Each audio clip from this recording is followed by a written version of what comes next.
bitches. This is Frankie and Michelle. The show that came about when Frankie wanted to cancel on me because she thought I was a rich bitch. That still makes me laugh all the time. Okay, well, that's a story for another day. But if you want to check us out on Insta at Frankie and Michelle. On today's show, we'll be talking about the 3 Fs, 40 and fucking fabulous. How we recently both turned 40 and how it's changed the way we're currently living our lives. Yeah, so I turned 40 on the 19th of August. Yes, happy birthday. Thank you. I was 14th of July, so not were too you? far. Oh, happy birthday. Thanks, Dom. But something happened when I turned 40. What happened? I don't know. I just woke up and thought, I actually don't give a fuck about anything. It was bizarre. You had a perception shift. Yeah, it was like, I knew that I was kind of leading up to that. So were you dreading turning 40? No, I loved it. Yeah. I loved turning 40. I love telling everyone that I'm now 40. Yeah, I do the same. I don't know. I just love being 40. I think I'm a better version of me. Yep. Well, you know, some people might differ, but I think that I'm a better version of me. But I think I'm more confident and more capable and more respectful of myself. Do you think it's like permission now to be you more? Yeah. That's a permission slip. Turning 40 is I think it takes a while to develop that. I always hear it. People go, when you turn 40, I don't know, something just happens. Yeah. And, you know, you're in your 30s and you're like, oh, whatever. And 40's scary, yeah. Yeah, you know. And then 40 happened. I don't know. I just woke up and thought, yeah, I fucking love me. Same. Did you feel like that? Yeah, as well? I did, because I think in my 20s I was a mum.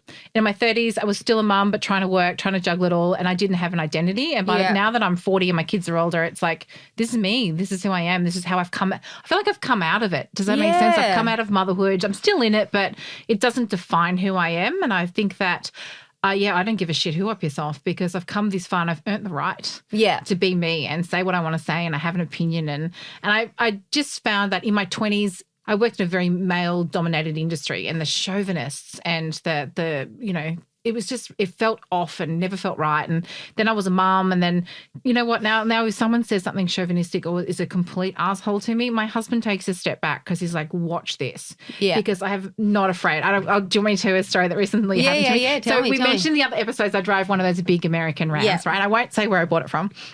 But it's my car. So I went in, I did the test drive and sorted out the finance and everything like that. And on the day I went to pick it up, they were taking the number plates off my old car and putting my number plates, which are personalised, my initials, MAM, on my new Ram. Yeah. And I went out to do the handover and learn how to use it or whatever. And I started to get the vibe that the guy was talking to my husband, not to me. Oh, yeah. And I'm like, oh, hang on. This is not cool. This is my fucking truck. And I've earned it. This is my baby, and I wanted it for a long time. And it kept going and kept persisting. And I'm like, okay, hang on, dude. This is, I actually had to pull him up. This is my car. He goes, oh, yeah. And then the guy came out a little while later with 2 hats, like 2 Ram hats, and gave them to my husband and said, oh, I need to give these to you. And I'm like, okay, fucking hold your horses. At what point do you think this is his car? Like, it's got my number plates on it. I've bought the car. Is this really happening? And this guy didn't know what to say. He's like, this woman's pulled me up in the car, and she's absolutely having a go at me. I got out of my car and I went, do we need to have this discussion? Like, are we sorting this out? Man, you deserve that, Ram. And he took 2 steps back. Anyway, we finished the whole thing and they came out with stubby holders, and he was dumbfounded. He had his mouth open. He's like, oh, do I give these to the husband? Because clearly she doesn't want stubby holders. Or do I give them to her? And I looked and went, are we still going through this? This is my car and I drink beer. Give me the fucking stubby holders for my car. And I just couldn't believe that 2020 this is still happening, and I'm still having an argument. But if I was in my 20s, I would have let it slide. Yeah. If I was in my 30s, again, I wouldn't let it slide. Maybe a little comment to Adam saying, look, do you mind like saying something? Fucking 40s, back. See, I'm the reverse. So in my 20s or 30s, I would be so like, I would let you have it. I wouldn't give a shit. Really? Yeah, I'd be like, if you piss me off, I'd let you have it. Now it's still the same, but I do it in a little bit more of a diplomatic way. You might need to teach me that. Yeah, but now I'm just not fazed by anything. So I was going to get my license because, you know, when you turn 40, you need to get a license. Oh, yeah, and I was walking out of Access Canberra. And I walked past this guy and he goes, you fucking scrubber. Oh, jeez. And so generally I would be like, fuck you fucking let the fucks fly, right? But then I didn't. Did you get a I turned moment? Around and I went, thanks, mate, have a nice day. And he just went, And I got in my car and I was really merry and I thought, no one's going to ruin my 40 moment, not even a complete stranger who thinks I'm a scrubber. I was thinking, man, I thought I looked pretty good in my new ID photo. Oh. But yeah. But I think I've it's gone just to the opposite. What you're comfortable with. Yeah. Yeah. And I think too that having those kids that age and turning 40, and I'm confident now in my business too. Like I find I've got more confidence in charging the rate that I know that I'm worth. And I used to charge less than I should have. Yeah. And little things like that. Like, no, I know my value. And I know my value in the workplace. I know my value as a female. I know my value as a wife, as a mum, you know, and what I want to do. So my question to you is, what do you want to achieve in your 40s? I don't know. I think that's what I was talking to you about the other day. I think I'm at a crossroad now. Okay. I think I've been a personal stylist for 10 years and I still enjoy that side of it, but I think I have a little bit more to offer in the sense of knowledge and wisdom because now I'm 40. Yeah. Does that make sense? Yeah, absolutely. So, you know, more of maybe the body image side of things because, you know, there were times where I really did struggle with my body image. So I want to maybe teach people how to... Oh, there's an absolute need for that. And now that I'm working at a school, I see it even more and more with the young girls, like their body image is huge, you know. So I think maybe trying to develop something along those lines.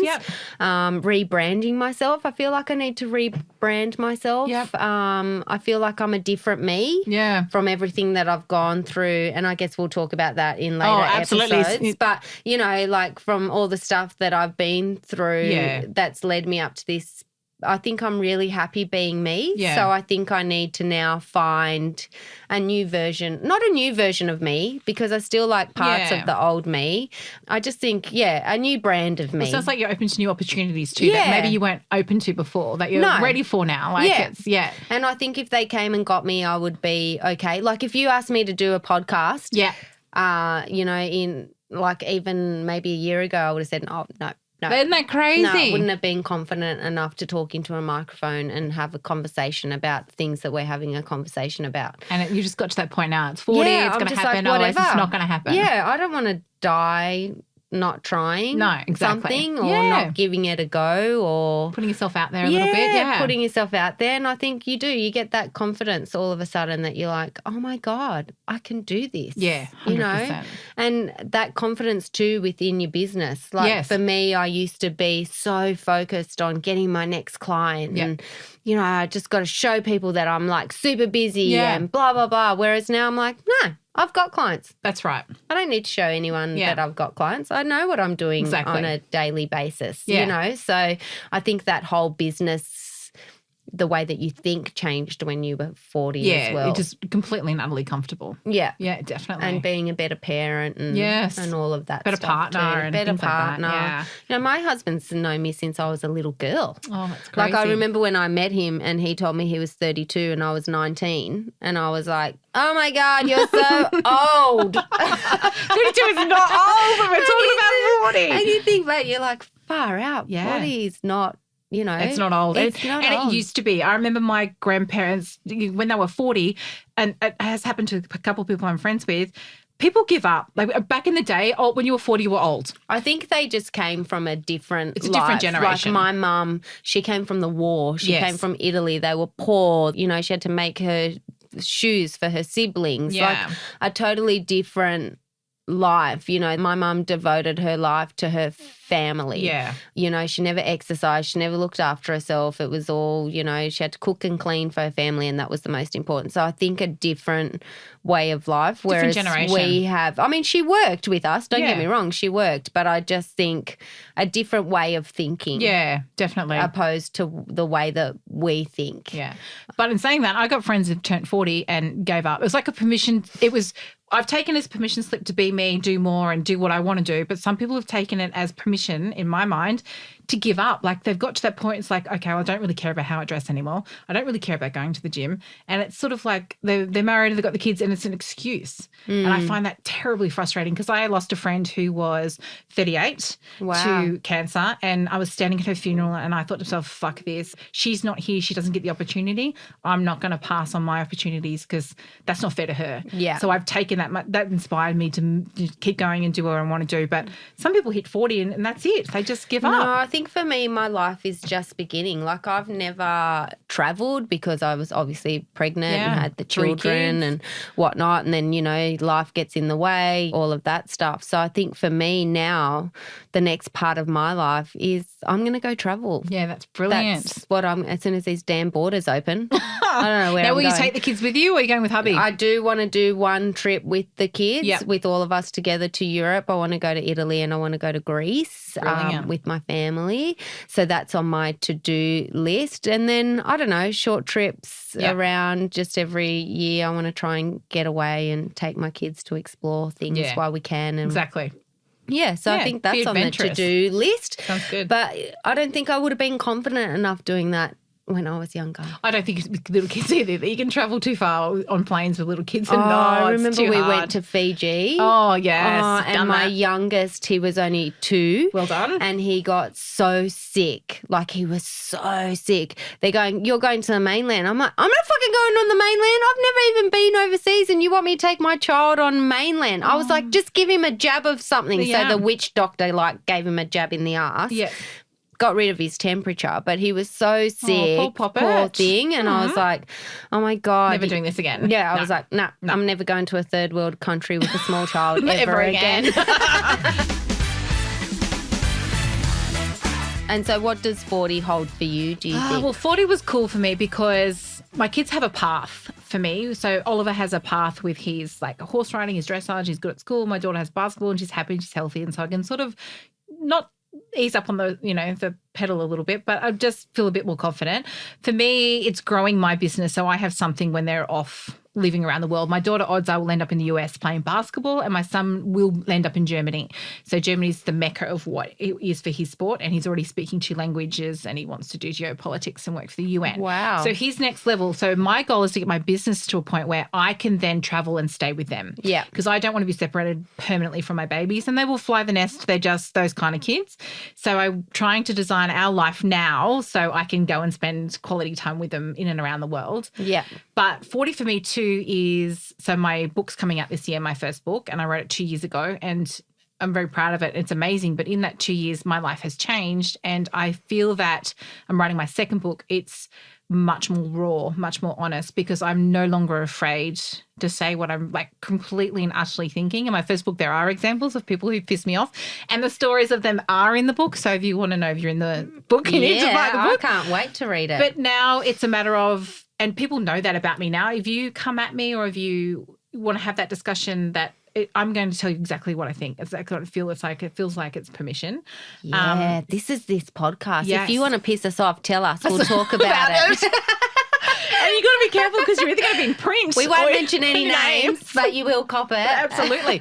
And I think that giving you permission to be honest and speak your mind and be your truth. And I want to, I do want to travel with my kids and do the same sort of thing. But I also made a commitment to spend more time with my husband that doesn't involve my children. Yeah. So we've been going out for dinner and we've also been trying just to have lunch, just the 2 of us, where we don't do that thing where you're don't talk about the kids because the reality is you're always going to end up talking about your kids.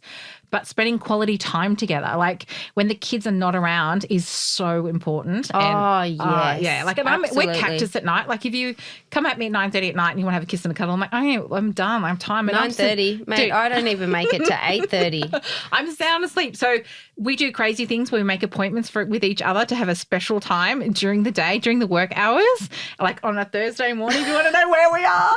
And that gives me permission. I'm not afraid to say that's our special time. We have dinners and we go out but that's part of our routine and I do not give a rat's. It needs to happen and it's important. Is your husband older than you? No, he's 6 months. Oh, 6 months. Yeah, so he was a year above me at school. Yeah, see, my husband's 12 years older than me. He says that I'm an old bitch now, but I say to him, well, you'll always be older, so it doesn't really matter, does it? No, I'll always be young compared to him. Finding a new spot in your relationship too, because you are older and it's different than it was. You're not running around after babies and, doing all the things you have to do for the little kids, that making that time and finding that relationship, because the kids are going to be gone. Yeah. And I want that friendship still to be there. I still adore him. When he calls me, my heart still skips a beat. And I don't ever want to lose that. And the reality is you can lose that in your parenting, especially teenagers, because teenagers are draining. Like, I love them, but they take a lot of your energy. So I think it's a different kind of parenting.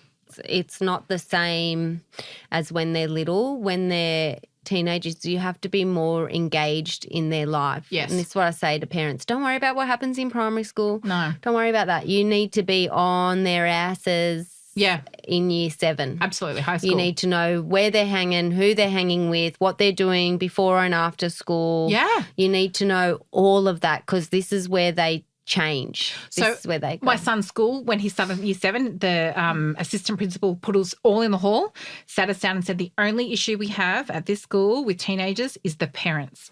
And the parents give up. You think they've got to year 7 and year 8 and you can relax those reins a little bit. And he goes, the issue is not the kids, it is the parents. He goes, you need to know what's in their lunchbox. Same deal. When their homework's due, who they're meeting up with after school. And he goes, it's the same level of parenting, because you cannot let go. No, like I remember with my eldest, he was going to parties. I was like, okay, you want to go to that party? You give me the number of the parent. And some parents were like, wow, thank you for calling. Yeah. Other parents were like, what? Why are you calling? Yeah. I'm like, because I want to know that my son's going to your house. Yeah.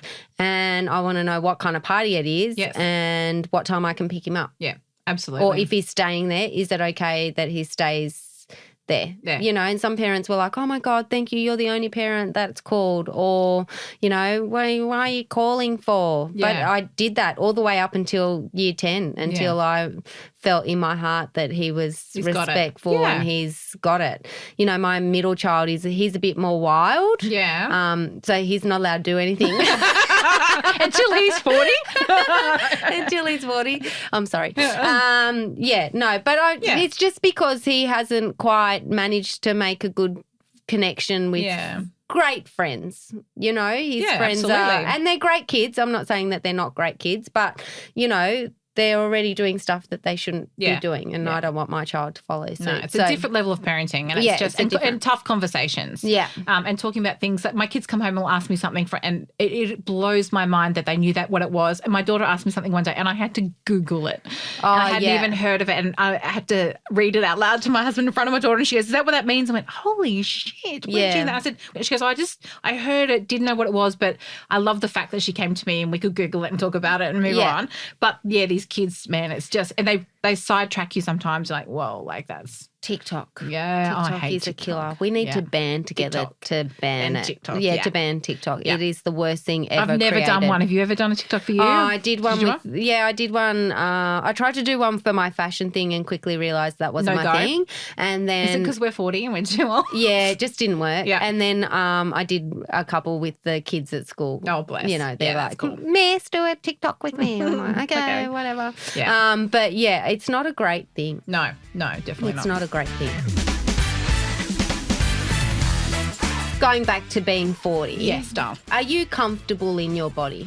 Well, that's a tough question because, God, it's changed. I mean, I had a C-section with one baby, and then I had natural birth with the other baby, and then... Oh, see, I didn't think you could do that. Well, you're not supposed to, but this is me. So I had a baby at home because the baby's so close in age. My husband worked full-time, and I said, I can't have a C-section because I need to drive, pick up my son, change his nappy. He was still nappies.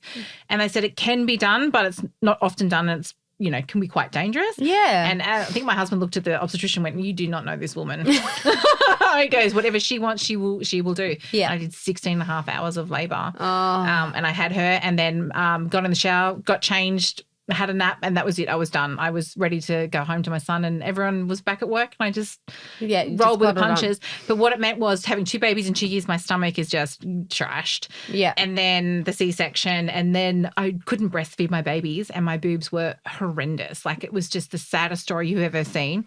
And so for my 30th birthday, my husband asked me what I wanted, and I said, I'm really sorry, I want boobs. I want my boobs back. And I said, it's not about, vanity. My body would just lost it. So I went and bought myself a pair of boobs for my 30th birthday, and I absolutely love them, and I would never, ever change what I did. You know, because after you have children, anyone would know, I call them sand in wet socks, as in they like slap together. Like they're horrible. Horrible boobs. Yeah, they're horrible boobs. And my girlfriend just got a boob job recently, and she was saying that she had to do the pencil test. Oh, yes, put the pencils underneath. Have you done that? No. So she could do, I can't remember if she said 2 or 3 pencils. That's crazy. So I was like, I'm going to go home and do mine. Did you do it? I did. And how many pencils? 4. 4 fucking pencils. Jesus. That happens. But I've always wanted to get my boobs done just because they'll look better. Yeah. For me, it's a matter of I don't need to wear a bra. I can wear swimmers. I can go to the gym and I feel confident. But I got put in what I lost. I didn't go for anything extraordinary. It was just a matter of just put my body shape back into some sort of alignment. Well, I think too, what people don't realise, and this is a big thing that I get with my clients, back to the fashion thing, is they think that because their boobs have shrunk that they've gone down a cup size. And what people don't realise is no, our cup size still stays the same. So I'm still a 10E cup. Yep. But I got nothing to fucking fill it. Yeah. As in there's nothing there. Yes. Right? So that's where people make the same mistake when they come and see me and I'm like, what bra are you wearing? They're like an A or a B and they're really like a C or a D. And I'm like, no, your circumference stays the same. It's the thing in the middle that disappears. So I think if that was one thing that I'm not confident about, I'm okay in winter because you just pop a bra on and no one sees it. Boobs gets everyone, I think, at this. After you've had those babies. Yeah. But I think coming into summer now with swimmers, trying to find swimmers and like all of that stuff. Crazy. It's like bleh. And then I had several surgeries after the babies to fix things that they all broke. And so I got a massive tattoo on my stomach to cover the scars. Right. The surgery scars. And I absolutely love it. Like in a bikini. So I'm like, people look at my stomach. I'm like, yes, it's jiggly, but look at my awesome tattoo. That's covering it. I remember stalking you because, you know, we don't know each other very well. No, we don't. So I was like we stalking. are getting to know each other. I was stalking your Instagram and I love the picture of you in your bikini. Oh, thanks, babe. Well, I would never even take a photo of me in a bikini. Not? No, kidding? You're tiny. No. And I love that. Thank you. I love that you've done that. So I do that for my daughter. My daughter I actually think my daughter took the photo because she is plus size like me. And I always say to her, if she questions herself and I go, is mummy pretty? And she says, yes, you are. And I'm like, well, that's all you need to know. If I'm pretty, you're pretty because you look like mama. Yeah. And my kids know I got my boobs done and it wasn't, it was just a matter of I had to get it fixed. But the thing I find interesting too is I've had laser hair removal, like full body because I can't stand it because I'm black Irish. So I'm Irish with black hair. So I've got the light skin and I get Botox and I get my lip fillers. I do everything. So I have to talk to my daughter about that too. I was like, okay, I do these things to my body. I choose to do them because I got sick of it. I got sick of shaving my legs and I can afford to get my legs lasered now and things like that. So I'm always honest about it. Yes, I get all these things done, but if you ask me where I get my Botox, I will tell you where I get it from and how often. And I don't hide what I do because I don't do it to impress anyone else. I do it because I want to do it. Because you feel better about yourself. I feel better about myself. And being a bigger girl, which I quite love, is fat don't crack. Yeah. So your face, you get less wrinkles, which I quite enjoy. And people say to me, your face is amazing. I'm like, well, listen, as you get older, the skinnier you are, the older you look. So the fat chicks do well. Yeah, cool. Yeah.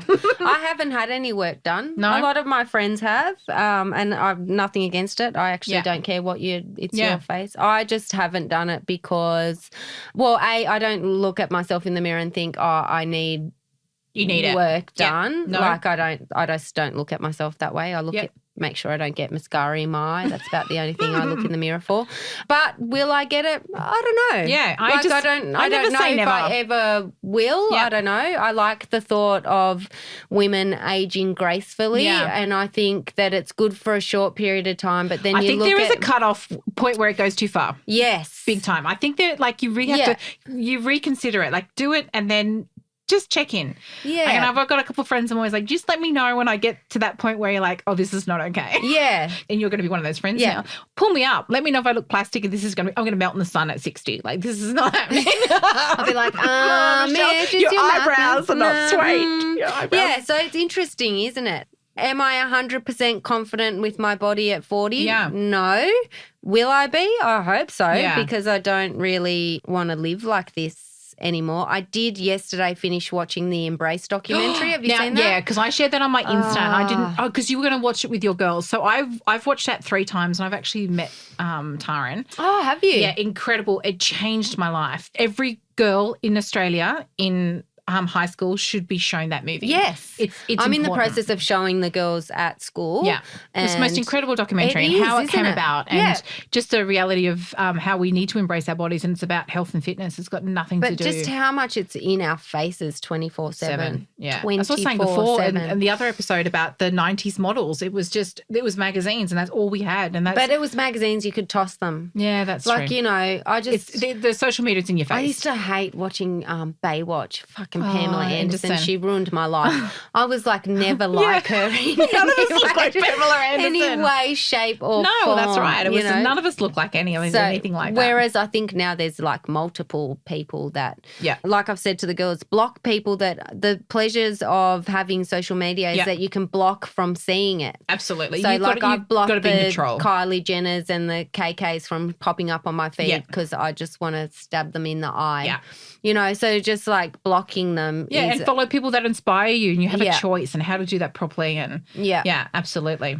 Awesome. So, yeah, interesting to see what our bodies so look like I guess at 50. if we're still going at 50, we can have this conversation again. again. And then listen, if my eyebrows aren't straight, you have to tell me. Yeah. Okay, brilliant. All right. Well, I guess I've had enough of listening to you for one day, Mish. Yeah, no worries. If you want more, go to frankiemichelle.com where you'll find all of our episodes. You can subscribe to Frankie and Michelle News and there's heaps more on the website, guys. And just keep in touch for our next episode. Yeah, I think we're going to be discussing raising them babies, how to be decent humans and how it's harder than finding toilet paper in COVID. Yes, that's a good one. Peace.